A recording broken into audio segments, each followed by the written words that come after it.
And let's keep an eye out on that Air Banshee dash, which we see as the first move used. And we know why. You want to go for the air dash against me? Eat this Banshee dash. And the Star Screamer to low profile. Good pick so far. Whoa, okay, calm down, mate. Yeah, you want to talk about bypassing neutral. That's a way. Obviously a gigantic risk, but if it hits, it's a gigantic reward. And then your opponent just has to sit there and be careful, be wary of it. So starting that off, I mean, even just the fear of it happening again is going to be a huge advantage for K-Top going into this. Ooh, narrowly misses out on the armor break, but the damage is still good afterwards. Not going to be the end of the world for Mr.Ramires. The instant jump in, thoroughly ready for K-Top to go for the instant jump, something that Cabal players will do. And with punish, Mr.Ramires. Thoroughly outplaying in that first round, it has to be said. Yeah, I mean, okay, so one of the main reasons why I think K-Top does tend to have trouble here is that, I mean, just in the past, oh, wow, that was an amazing down two. You almost never see her down two. I mean, another great anti-air tool in this matchup. But, oh my gosh, just over and over, everything's working. I can't even get my point out here. You know what? I'll finish it in between rounds because this looks like it's going to be pretty quick. You can't finish your point, Chef, because he's in the middle of proving it. Exactly. Fatal blows there. It's a good fatal blow for Cabal, but you just need to find so many hits right here. Great flawless block. This is a good way to start. Has been the corner. A rather expensive combo, but now as K-Top gets that throw, the mix-up begins. Fatal blow is a threat here. The patience down for anti-air. Unfortunately, doesn't quite get the confirm though. And hang on. All right, damage on deck. K-Top unlikely to spend. No, he will. Okay. Wow. I thought he was going to save the fatal blow for later, but this will give him a guess for game scenario. Or will it? Okay, it almost kills here. Almost kills. That did a lot more than I thought it was going to. But yeah, it is still going to be a guess. It's going to be a potential chip damage. Nice flawless block on the jump in. Oh, that was so scary. Any other character that isn't able to literally air dash would have fallen right into that. That would have been the good right call. But all right, there we go. That's a good first step to this comeback. But had to spend a lot of resources. Yes, indeed. And a comeback that was almost completely shut down. Mr.Ramires flawless blocking that jump too means that you're unable to special cancel air normals. So it would have stopped the air dash from coming out.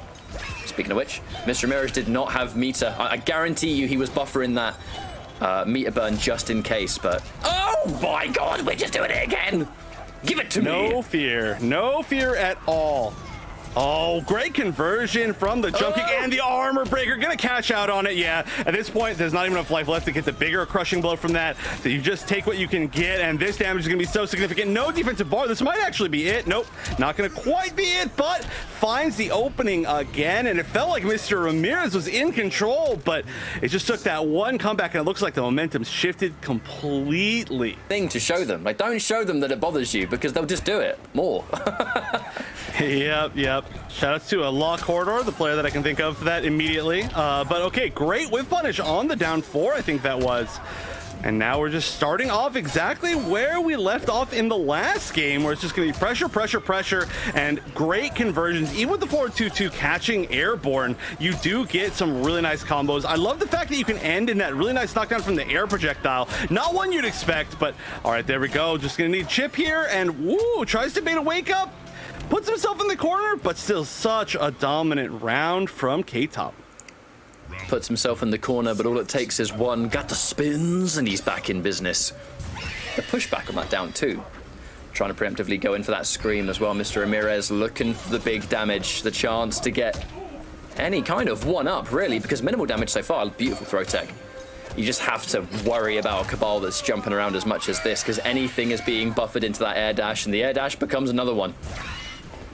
Yeah, I mean, the air... Oh my god, again! Oh, and the armor breaker again. It seems like Mr.Ramires is maybe not as familiar with the times where you can use the armor breaker with Cabal, because now that's 2 times in a row in 2 games, and that's a lot of free damage to give your opponent. Oh my gosh, the jump kick going behind. All right, just needs one more mix-up. Strike or throw. Oh, definitely not expecting that, but a clean pickup. And K-Top, I told you there's a rivalry here. If there's a brutality that's going to be possible, we're going to see it. Mark my words. Now the question is, Chef, do we see a variation change? Knockdown, and then I go in, then I use my air mobility because you don't have a chance to counter it. So I feel like the adaptation from K-Top has been really good so far, and we'll see if, I mean, now that Mr. Ramires is locked in, okay, that's a good adaptation. Finally blocking a full screen Nomad dash. For sure, but it's the game of the jumping buffer that intrigues me as well. I love that ender with Cabal players using that kind of late active frame of the air buzzsaw just to get loads of knockdown frames, more than you might expect. Forward 4, and that's a clean little confirm there from Mr. Ramires. Give me that 20%. Oh, whoa! No meter, unfortunately, to amplify it. The jump-in option select. God, that helps Cabal so much more than everyone else. Knockdown, sure hot pressure, the instant jump in to stop you from jumping out as well, and the staggers continue. Definitely looking for a flawless block launch there. Oh. No way! Oh, that's gonna hurt as K-Top breezes his way now into match point. How does Mr. Ramires get out of this situation? I don't know. Hey, you know what? 4-4 works. That's always a good choice. But oh no! Oh god! Oh, and again the armor breaker. How many times, Mr. Ramires? Just break away so often, and it might be a thing that, like you said, out of frustration, right? You're like, I don't want to take this combo, but then you end up taking even more. K-Top just looking in full control. Gonna send back to mid-screen, actually, after controlling that corner for so long. But yeah, on knockdown. Oh my gosh, poking out again. I think it was a minus on block situation, but oh, he's dead for sure. K-Top, what a playstyle. K-Top doing everything in his power to frustrate his opponent, and it clearly worked. Although, that's a gigantic fail. I think it's a set loss for failing. You know why?